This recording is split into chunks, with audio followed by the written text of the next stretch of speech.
cool start this morning. -6. Yes, dropped the missus into work, and as you can see,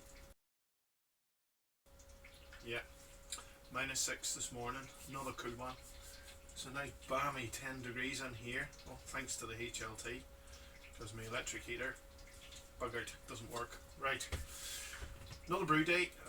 It's probably the last one for this year, maybe. I might sneak in one quick cheeky one between. It's only still November, so I might get one more in, maybe two. Rustbucket clone from Kinnergar Brewery, one of my favourite beers, so that's what we're doing. It's a rye ale. Put in 1.5 kilos of pale rye malt this time. I used to use 800 grams, but I don't think it was enough, so we've nearly doubled it, but it is a 27 litre batch. So with 200 grams of roasted rye as well, just to give it that extra spiciness. And the hops we use are Citra Amarillo with Columbus bittering. So that's what's happening today.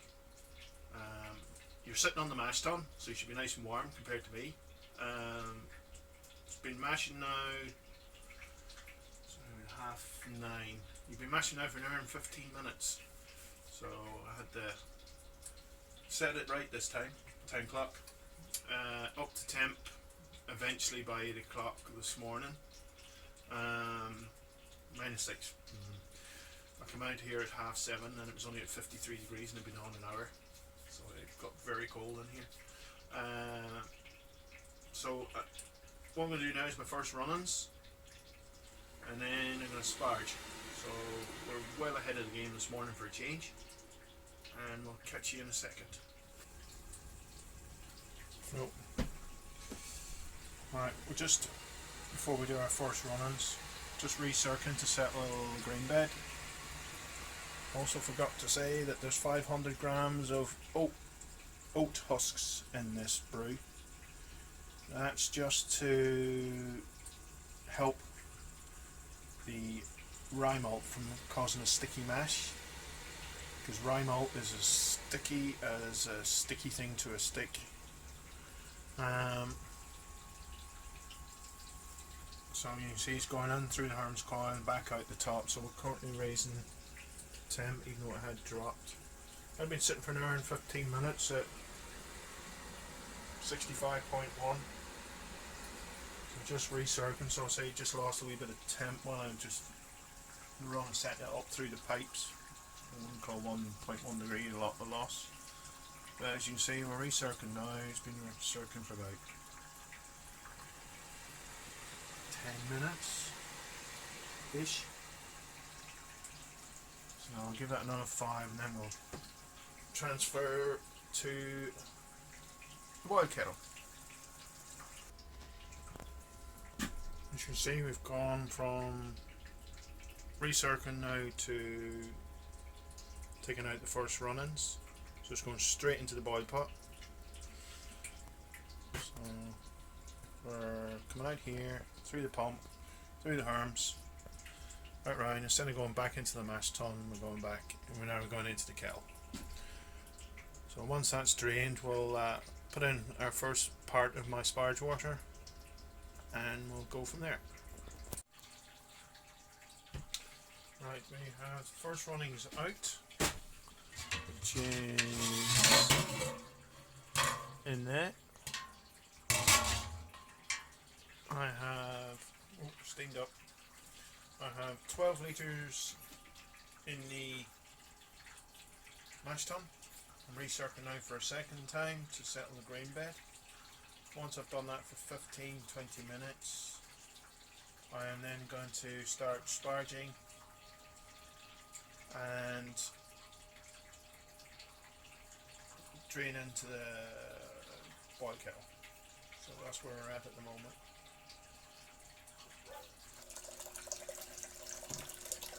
Well, see, we're now doing the second runnings. So to flush the pipes, I've connected my recirculating pipe from there to the main inlet for the pump. at the top, so it flushes out the Herms coin with nice hot water. So, and it goes in the top and goes through the spar jar, so it cleans everything out. And as you can see, I'm sparging probably a wee bit too fast today, but it's freaking cold. That's my excuse. Alright, we have boil not started yet, but we're slowly getting up to temp. And so I have my hops weighed out for this. So there we have 60-minute edition, which is Columbus. Citra Amarillo, 15 minutes.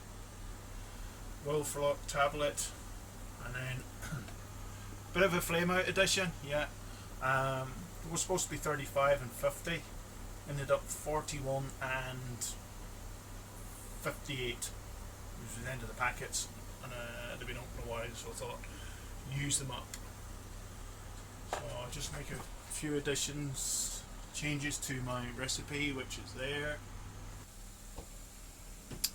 As you see, we've got a good old boil going. I'm going to give it 5 minutes before I add my addition, because I was still getting quite a high reading coming out of the mash tun. Still getting about 5 bricks, so I added another 3 litres, so I'm going to give it a bit of a boil off. Let the hot break settle a bit, which it seems to be doing now. It's not foaming up as much, so we'll add first edition, hop edition in a few minutes. Right, see that? First edition 12 grams of Columbus for bittering. And here we go.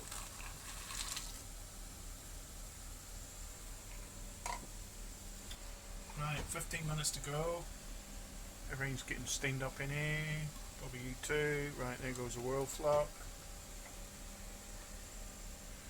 And then the 15-minute edition.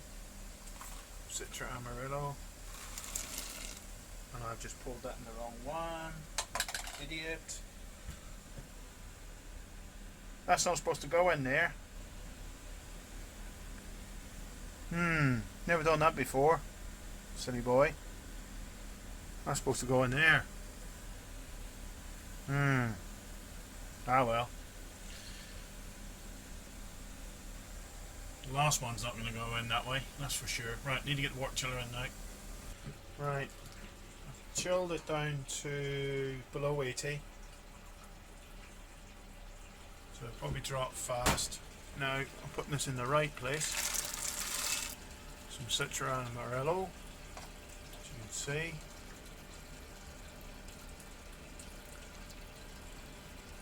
Start the whirlpool. Hopefully I can whirlpool it enough that I won't get that mishap that I had earlier.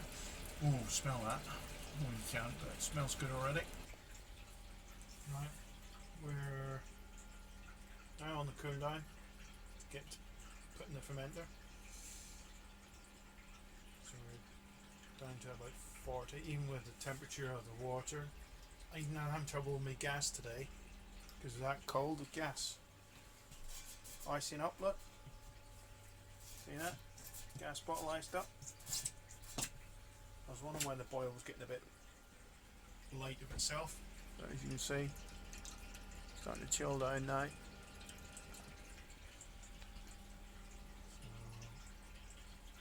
So, down to 39. Shouldn't be too much longer, another 5 minutes or so. And then we get into the fermenter and pitch our USO forward.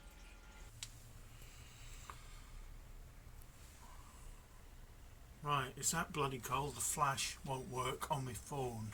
Right, I am absolutely freezing now.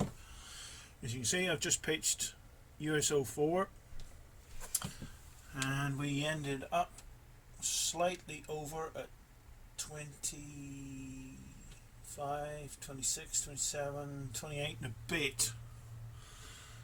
You can see it's had a chance to settle 28 and a bit litres. At my target was 1050.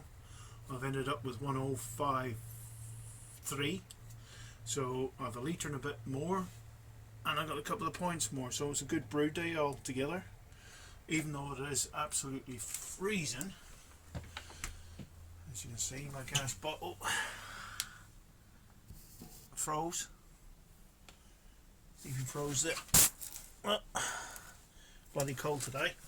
I've all cleaned up, so I'm going in to get warmed up, and that's me for today, and I'll catch you in a while.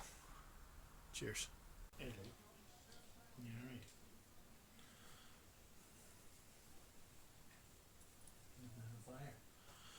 right. Right.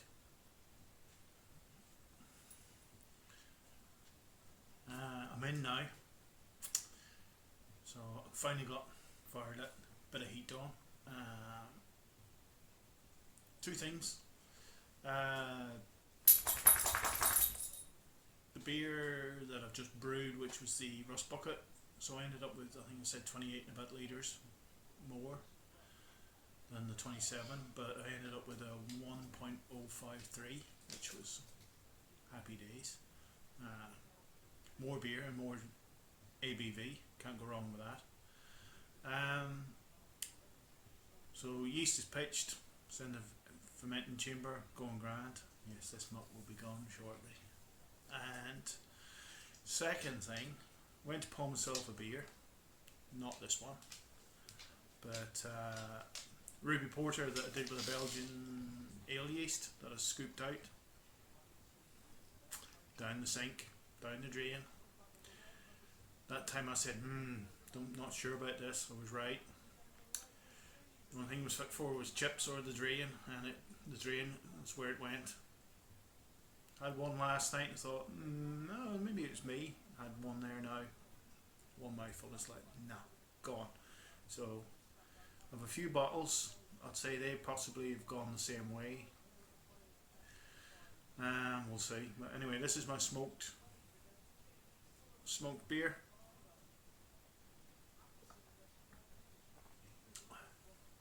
Nice smokiness of it. Kilo of smoked malt, half kilo of Roush malt, and there was a few other things and some hops went into it. Bit too cold, I think. Need to turn that fridge up, down, whatever. But yeah, so brewday went well, apart from it being very freaking cold. So hopefully when I do the next one, it won't be as cold as that. Geez, that was getting silly at the end. Even the gas bottle had ice on it. And I see now it's getting dark now. It's just gone 4:30. Freezing hard again. So an upside and a downside. So now I've 2 kegs empty. So at least I've got space for the 2 beers I put on this week, which was Coconut IPA and the Rustbucket clone. So definitely gonna have to brew something now quick before Christmas. I don't want to get an empty keg. I don't know if it's going to be pushing it. That's not going to be ready now for one is 8 days and the other one is 2 weeks. Be tight to get one in. I might get one in. But yeah. So that's how the brew day went. Thanks very much for watching. I'm going to finish this and sit in front of the fire and watch the darts that have just come on ITV4 or nearly over, whatever. But that's grand. Cheers. I'll see you next week.